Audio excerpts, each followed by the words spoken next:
Les amis, vite fait, on va parler de la Première Ligue et du manque de respect qu'il y a en ce moment en Première Ligue. Mais avant d'aller plus loin, Attendez une minute. Attendez. je tiens à m'excuser d'abord pour mon absence du débrief du Barça lors du match face à l'Inter. Ce qui s'est passé, c'est que j'étais malade. Déjà, un jour avant le match, j'avais fait le débrief du Real de Madrid contre Shakhtar en étant malade. Mais là encore, je pouvais contrôler un peu mon corps. Mais plus tard dans la nuit, aux environs de 4 h du matin par là, les choses se sont un peu dégringolées, les choses se sont un peu aggravées, c'était un peu compliqué pour moi. Et la chance que j'ai eue et que j'ai toujours, c'est que je vis avec une personne du secteur médical. Et cette personne du secteur médical a su agir en mode fast. Elle a su agir au bon moment et elle a su stabiliser la situation et gérer la situation durant les jours suivants. Ce qui fait que je peux être en forme et être là devant vous aujourd'hui, bien que je ne suis pas en forme totalement à 100%, mais je suis au moins en forme à 90%, 85%.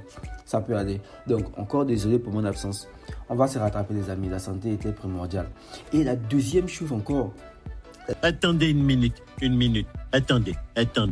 La deuxième chose est que je crois qu'on va commencer à parler des Premières Ligues ici, les amis, sur cette chaîne. On va commencer à parler des Premières Ligues parce que ça commence à se réveiller dans ce championnat, en ce début de saison. Parce que, les amis, ce championnat a beau avoir sa renommée de championnat le plus difficile. Les gens disent, oh, c'est le championnat le plus difficile. Oh non, que là-bas, même une petite équipe peut battre une grosse équipe. Comme si on ne voyait pas ça déjà en Liga, en Ligue 1, dans tous les championnats quoi. Dans tous les championnats, une petite équipe peut battre une grosse équipe. Oh non, qu'en Première Ligue, les petits clubs peuvent prendre le championnat. Les amis, je tiens à rappeler que tout le monde n'est pas à Leicester de 2015-2016 là. Et donc au final, la Première Ligue elle reste comme tous les autres championnats. Ce sont les gros qui s'emparent de la tête toujours. Mais quand même les amis, ce que fait Arsenal cette saison, c'est intéressant. C'est intéressant. Ce que réalise Arsenal cette saison, c'est intéressant. Et c'est pour moi, Arsenal réalise leur meilleur début de saison depuis des années. Et je sens que Arsenal risque d'être des outsiders cette saison. Et bon, pour ceux qui connaissent la chaîne des Stans, les outsiders, en plus, il est supporter d'Arsenal. Donc, alors certains me diront que Arsenal n'est pas un petit club. Bon, moi, sincèrement, je leur demanderais juste d'aller voir ce qu'Arsenal a produit ces dernières années et de me dire en quoi Arsenal est encore un grand club. Je dis bien encore parce que je ne remets pas en cause qu'Arsenal était un grand club avant. Les amis, moi, j'ai vécu l'Arsenal de Thierry Henry. Les amis, Arsenal de Thierry Henry, moi, j'ai vécu bien que j'étais encore plus jeune. Mais j'ai vécu cet Arsenal-là. Et on a tous vécu ici l'Arsenal de Van Persie. Bon, on a tous, bon, j'abuse peut-être, parce qu'il y a peut-être des très jeunes ici, là. Mais clairement, le Arsenal qu'on voit aujourd'hui, les amis, il ne produit pas grand-chose. Parce que les amis, si vous comparez l'Arsenal d'aujourd'hui à l'Arsenal d'avant, à cet Arsenal-là qui était grand avant, cet Arsenal-là qui a confronté le FC Barcelone d'avant aussi, les amis, cet Arsenal-là d'aujourd'hui ne produit pas grand-chose. Quand je dis Arsenal d'aujourd'hui, je parle bien sûr des dernières années. Et c'est la raison pour laquelle moi j'ai dit que Arsenal peut être des outsiders de la Première Ligue cette saison, les amis. Et j'aimerais bien qu'on suive en tout cas la Première Ligue ici sur la chaîne. Bon, on ne pourra pas tout suivre. Ça, c'est une chose, ça c'est sûr. On ne pourra pas tout suivre, on ne pourra pas tout regarder. On ne pourra pas regarder toutes les équipes, ni même tous les matchs des équipes qu'on regardera. Mais on essaiera d'être là sur plusieurs matchs. Comme ce mercredi par exemple. Ce mercredi, les amis, l'heure n'est pas encore fixée, l'heure n'a pas encore été fixée, mais il y a un choc qui arrive. Le choc des leaders arrive. Arsenal City.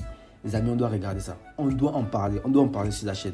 Donc, je verrai comment m'en arranger avec mon emploi du temps pour être là et faire des débriefs. Mais clairement, la Première Ligue, c'est à cette saison, les amis. La Première Ligue et la Liga sont pour moi des championnats qui nous donneront le plus de plaisir.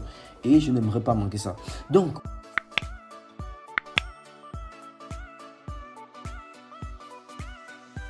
ok, on va continuer les amis. Parlons maintenant du manque de respect qui se passe en Première Ligue.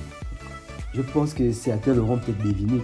Ce manque de respect, ce viol ou cette insulte, je ne sais pas comment vous allez appeler ça, mais bref. Les amis, ce que fait Haaland en ce moment en termes de stats, c'est du gros n'importe quoi. C'est du vrai n'importe quoi. Et je pèse bien mes mots les amis. C'est du gros n'importe quoi. Haaland, les amis, cette année en Première Ligue, c'est 15 buts. Je parle juste de la Première Ligue. Je ne veux pas mélanger tout le reste. Juste en Première Ligue. Haaland, c'est 15 buts en 9 matchs joués.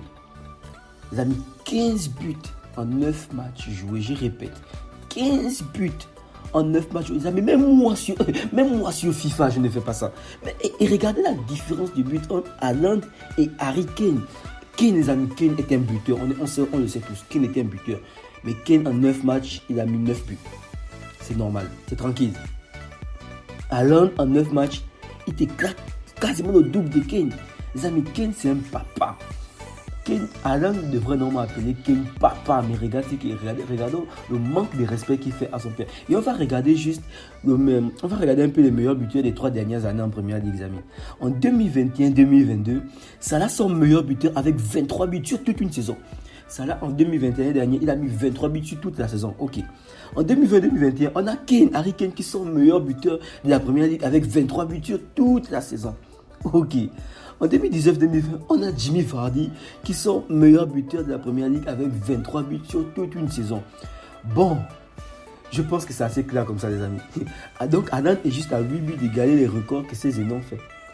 En fait, il est juste à 8 buts d'égaler ce que ses aînés ont fait en une saison complète, les amis. Et 8 buts pour Haaland, ça viendra vite, même très vite. Et je pense en 3 matchs, le petit peut claquer ses 8 buts. Et c'est là où l'insulte est plus flagrante s'il le fait. Bon, ok. Disons qu'il le fasse en 4 matchs. Ou même, disons même qu'il le fasse en 5 matchs pour mettre les 8 buts là. Sachant que 9 matchs ont déjà eu lieu. Ça fera donc un total de 23 buts qu'il aura mis en 14 matchs. Je répète, 23 buts qu'il aura mis en 14 matchs. Or, la première ligue n'a que 38 journées. Donc, alors il aura clairement fait en un tiers de la saison ce que ses aînés ont fait en toute une saison. Et c'est juste monstrueux. Il a trouvé le bon coach. Et s'il continue sur cette lancée-là, c'est juste monstrueux ce qu'il va faire. Et d'autant plus que c'est sa première saison. Mais le gars, il est précoce pour moi. Et très sincèrement, si Mbappé veut être dans la course au Ballon d'Or, il faudra non seulement qu'il fasse mieux qu'Haaland, et ça, je ne pense pas qu'il est prêt, mais il faudra aussi qu'il quitte le PSG. C'est ça, c'est selon moi. Parce que là, Haaland est chaud. Le mec, c'est un robot. En tout cas, pour des passionnés du foot comme moi, c'est toujours un plaisir énorme de voir les records être battus constamment. Si Haaland continue comme ça, il va battre les records de buts de Messi et de CR7. Ça, c'est évident, je pense. Bien que pour qu'il parvienne à faire ça, il faudra qu'il travaille sérieusement sur sa vie sportive et sa vie extra-sportive aussi. Perso, en tout cas, j'espère voir de mon vivant celui qui mettra la barre à 20 ou pourquoi pas à 25 buts en Ligue des Champions en une saison. En ce moment, c'est Cristiano qui le détient avec 17 buts. Celui qui mettra la barre à 20 ou 25 buts en une saison, les amis, en Ligue des Champions, moi, j'espère voir ça de mon vivant. Ouais, j'espère voir de mon vivant celui qui battra Lionel Messi en nombre de souliers d'or. J'espère voir de mon vivant celui qui battra Lionel Messi en nombre de ballons d'or. Parce que les records sont faits pour être battus, les amis. Et ce sera vraiment fascinant. Les amis. Ça a déjà été fascinant pour moi d'avoir vu en direct de mon vivant l'explosion et la baisse des 2 géants qui sont Messi et Cristiano. Et si en plus je parviens à voir de mon vivant celui ou ceux qui battront leur record, en tout cas ce sera une chance pour moi. Ce sera un peu comme ceux qui ont assisté à la naissance et la chute de Pelé et Maradona. Lorsque je parle de naissance et de chute ici, je parle de naissance footballistique, je parle d'explosion footballistique. Et lorsque je parle de chute, je parle bien sûr aussi de arrêt de carrière. Donc j'espère ce sera un peu comme ceux qui ont assisté à la naissance et la chute de Pelé et de Maradona et ceux qui ont aussi assisté à la naissance de Messi et Cristiano. C'était une chance pour eux.